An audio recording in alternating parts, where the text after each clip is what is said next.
تو صحبت کا یہ اثر ہے. صالحین میں رہو گے انشاءاللہ ایک دن صالحین بن جاؤ گے. حکیم محمد تھانوی رحمۃ اللہ علیہ کا ایک مضمون پڑھا تھا 17 سال کی عمر میں جب میں طبیہ کالج میں پڑھ رہا تھا کہ جب اللہ تعالیٰ کسی کو اپنا ولی بنانا چاہتے ہیں تو اس زمانے کے کسی قریبی ولی کی محبت دل میں ڈال دیتے ہیں اور وہ اس کے پاس آنا جانا شروع کر دیتا ہے اور بار بار آنا اس ولی اللہ کے پاس اس کو 16 آنا بنا دیتا ہے. جب آتا ہے پہلے تو 1 آنا رہتا ہے لیکن بار بار آنا سے پھر 2 آنا 3 آنا 4 آنا آخر میں 16 آنا ہو جاتا ہے اور بعض 17 بھی ہو جاتے ہیں. اور دوسری بات یہ پڑھی تھی 17 ہی سال کی عمر میں کہ اگر اللہ اور رسول صلی اللہ تعالی وسلم کی اللہ تعالیٰ کے دین کی مٹھاس چاہتے ہو تو عربی زبان پڑھ لو. اسی وقت سے مجھے عربی کی توفیق ہو گئی. طبیہ کالج کا کورس بھی کرتا تھا شام کو آ کے عربی پڑھتا تھا تھوڑی سی دیر آدھا گھنٹہ بس مگر آہستہ آہستہ عربی سے مناسبت ہو گئی. اسی وقت میں عالم نہیں تھا اس وقت حکیم تو ہو رہا تھا لیکن میں ایسے الفاظ بولتا تھا کہ علماء میرا منہ دیکھتے تھے. ایک عالم سے میں نے کہا جناب کے مراغب کیا ہے؟ مراغب مرغوب کی جمع. مجھے تو دیکھنے لگے. میں لغت بھی دیکھتا رہتا تھا اور چپے چپے یاد بھی کرتا تھا. بعض لوگ کہتے ہیں عربی بہت مشکل ہے. میں نے کہا چونکہ مومن کی زبان جنت میں عربی ہوگی تو عربی مشکل ہو ہی نہیں سکتی. ہم مومن کا وطن جنت ہے. بتاؤ مومن کا وطن جنت ہے اور وطن کی زبان اس کی فطری زبان ہوتی ہے. تھوڑی سی محنت کر لو بس انشاءاللہ سارا قرآن شریف سمجھنے لگو گے کہ میرے رب نے کیا فرمایا. 20 منٹ بھی روزانہ پڑھ لو 20 منٹ. سال بھر کے بعد انشاءاللہ آپ قرآن پاک سمجھنے لگیں گے کہ میرا رب مجھ سے کیا فرما رہا ہے. سبحان اللہ. ابا کی زبان سمجھنے کے لیے تو پڑھو گے اور بیوی اگر کونسلیٹ عربی سعودیہ کے سفیر کی بیٹی آپ کو بیاہ دی جائے اور وہ تھی اور رات کو آ کر کہے کیسا حل کا یا شیخ تو آپ کیا کہو گے؟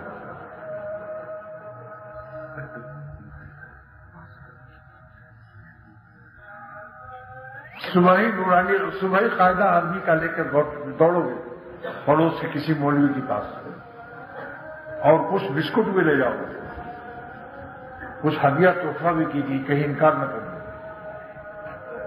تو جب لیلا کی محبت میں عربی آسان ہوگی تو مولا کی محبت میں عربی کیوں نہ آسان ہوگی؟ اگر کسی عرب لڑکی سے شادی ہو جائے تو پھر آپ عربی پڑھو گے عربی تو کیا وجہ ہے کہ لیلا کے لیے تو عربی آپ پر آسان ہو جائے اور مولا کے لیے عربی آسان ہو اور جن کا گھر خاص دینی ادارے کے قریب ہو.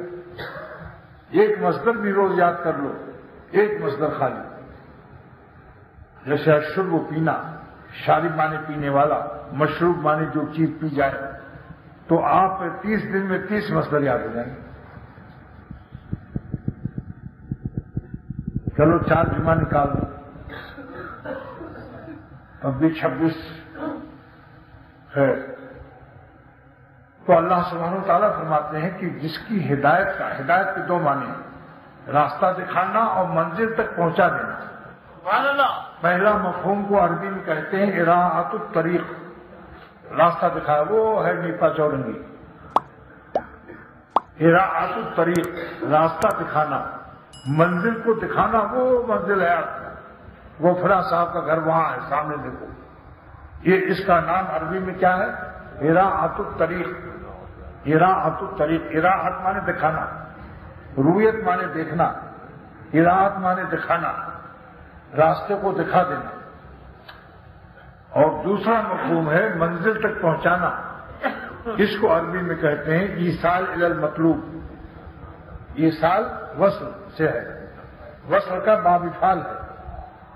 یوں سال تھا اصل میں واو کو یا سے تبدیل کیا.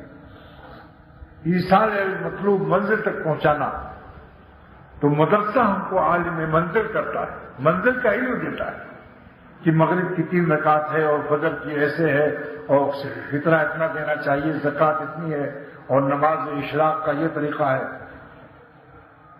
لیکن اللہ والوں کی صحبت ہم کو بالغ منزل کرتی ہے، وہ ہمیں درد دل دیتے ہیں کہ اس طرح مغرب پڑھی جائے گی، سجدہ اس طرح کیا جائے گا۔ یہاں پر ایک بات یاد آئی کہ سجدہ 2 کیوں ہے اور رکوع 1 کیوں ہے؟ علامہ شامی ابن عابدین لکھتے ہیں کہ سجدہ 2 اس لیے رکھا اللہ نے تاکہ مومن ہمارا عاشق بندہ شیطان کو چیلنج کر سکے، للکار سکے کہ ظالم جلا کے خاک نہ کر دوں تو داغ نام نہیں، تو نے 1 سجدہ نہیں کیا، میں 2 سجدہ کروں گا اپنے مولا کو۔ جلا کے خاک، میں آستین کھینچ رہا ہوں، جلا کے خاک نہ کر دوں تو داغ نام نہیں۔ ہمارے چینل اللہ والوں کی صحبت کو سبسکرائب کریں، جزاک اللہ۔ شیطان کو جلانے کے لیے، رغمت للشیطان، شیطان کو ذلیل کرنے کے لیے اللہ تعالیٰ نے 2 سجدہ رکھا اور رکوع 1 رکھا، ورنہ سجدہ بھی 1 رکھتے۔ یہ کتاب فقہ شامی نے لکھا ہے کہ رغمت للشیطان، شیطان کو ذلیل کرنے کے لیے تو نے میرے مولا کا حکم حضرت آدم علیہ السلام کے لیے نہیں مانا، 1 سجدہ بھی نہیں کیا، اور ہم ڈبل 2 سجدہ کریں گے، جل کے خاک، تو اس کو جلا کے خاک کرنا ہے، جلا کے خاک میں کر دوں تو داغ نام نہیں۔ اللہ پاک یہ دم سلامت رکھے مولا۔ اسی لیے میت کے سینے کے سامنے امام کھڑا ہوتا ہے۔ اس میں کیا راز ہے؟ شامی لکھتے ہیں کہ میت کے سر کے پاس، میت کے پیر کے پاس امام کیوں نہیں کھڑا ہوتا؟ توازو تو یہی ہے، بزرگ بیٹا ہوا ہے، ولی اللہ ہے، اس کے پیر کی طرف امام کھڑا ہو، لیکن نہیں، سینے کے سامنے امام کا کھڑا ہونے کا کیا راز ہے؟ کہ سینے میں دل ہے اور دل میں ایمان ہے، کلمہ ہے، تو گویا امام واسطہ دیتا ہے اللہ کی رحمت کو کہ آپ اس کو بخش دیجیے کہ میں اس کے اس سینے کے سامنے ہوں جس میں دل ہے اور دل میں کلمہ ایمان ہے۔ سبحان اللہ، ماشاءاللہ، ماشاءاللہ، ماشاءاللہ۔ تو اللہ تعالیٰ جس کی ہدایت کا ارادہ فرماتے ہیں،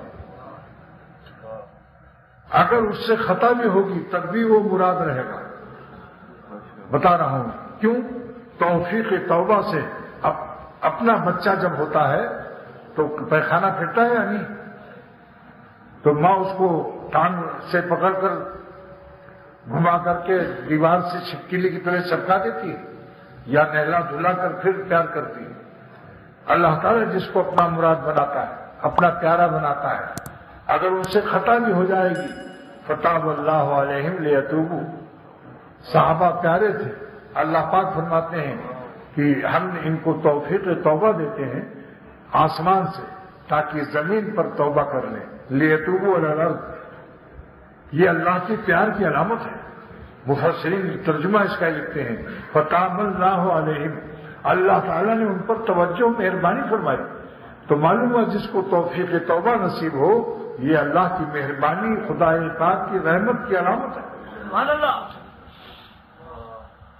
اور جو اپنے گناہ پر ڈٹا رہے تو سمجھ لو یہ شخص اللہ تعالیٰ کی توفیق توبہ سے اور پیار سے محروم ہے، غلاظت و نجاست گٹر میں گرا ہوا ہے، نکلتا ہی نہیں۔ فتاب اللہ علیہم لیتوبوا، تو جو توبہ کرتا رہے گا وہ اللہ تعالیٰ کے دائرے محبوبیت سے اس کا ایگزٹ نہیں ہوگا، محبوب ہو کے مرے گا۔ اس لیے جہاں صدور خطا ہے وہاں توبہ کر کے صاحب عطا بھی ہو جاؤ۔ ان اللہ یحب التوابین، اللہ تعالیٰ فرماتے ہیں کہ اللہ تعالیٰ توبہ کرنے والوں کو محبوب رکھتا ہے اور محبوب رکھے گا۔ یحب مضارع ہے، مضارع کے اندر 2 زمانہ عربی گرامر سے لازم ہے، حال اور استقبال۔ ان اللہ یحب التوابین، اللہ تعالیٰ محبوب رکھتا ہے توبہ کرنے والوں کو اور محبوب رکھے گا توبہ کرنے والوں کو۔ سبحان اللہ۔ رکھتا ہے، رکھے گا، 2 زمانہ ضروری ہے۔ تو کس قدر امید اللہ تعالیٰ دلائی۔ نا امیدی کا تو کوئی گزر ہی نہیں ہے، ہی مشو نا امید، کبھی مجھ نا امید نہ ہو۔ سوئے تاریکی مرو خورشید ہاس، اندھیروں کی طرف مت جاؤ، بے شمار آفتاب ہے. کوئی نومیدی مرو امید ہاتھ، ناامیدی کی گلیوں میں بھی مت جاؤ، بے شمار امیدیں. سوئے تاریکی مرو خورشید ہاتھ، اندھیروں کی طرف مت جاؤ، بے شمار آفتاب اللہ کی رحمت کے موجود ہیں. ہم گناہ کرتے کرتے تھک سکتے ہیں، اللہ تعالیٰ معاف کرتے کرتے ہم سے ہماری خطاؤں کو نہیں تھک سکتا. کبھی خدا تعالیٰ سے نہیں سنو گے کہ اب ہم تو تھک گئے تم کو معاف کرتے کرتے. تم جنازہ دفن کر لو گے اپنا گناہ کرتے کرتے، لیکن اللہ تعالیٰ معاف کرتے کرتے نہیں تھکے گا. 100 بار اگر توبہ شکستی بادا، اگر سینکڑوں دفعے تمہاری توبہ ٹوٹ چکی تو بھی مت بھاگو اللہ سے، پھر آؤ اللہ کے پاس. ہمارے چینل اللہ والوں کی صحبت کو سبسکرائب کریں. جزاک اللہ. تو اللہ تعالیٰ جس کو ارادہ فرما لے ہدایت کا، دونوں طریقے سے اللہ ہدایت کا ارادہ فرماتا ہے، راستہ بھی دکھاتا ہے، منزل تک بھی پہنچاتا ہے. سبحان اللہ. لیکن دونوں راستے کے سبق کے الگ الگ پیریڈ کے اور سبق کے الگ الگ مقامات ہیں. مدرسہ ہم کو ارادت الطریق کرتا ہے اور عالم منزل بناتا ہے. عالم علم دیتا ہے کہ اللہ کا راستہ یہ ہے، اس طرح سے نماز روزہ علم ہے. لیکن منزل تک پہنچانے والے خانقاہیں اور اللہ والے ہیں.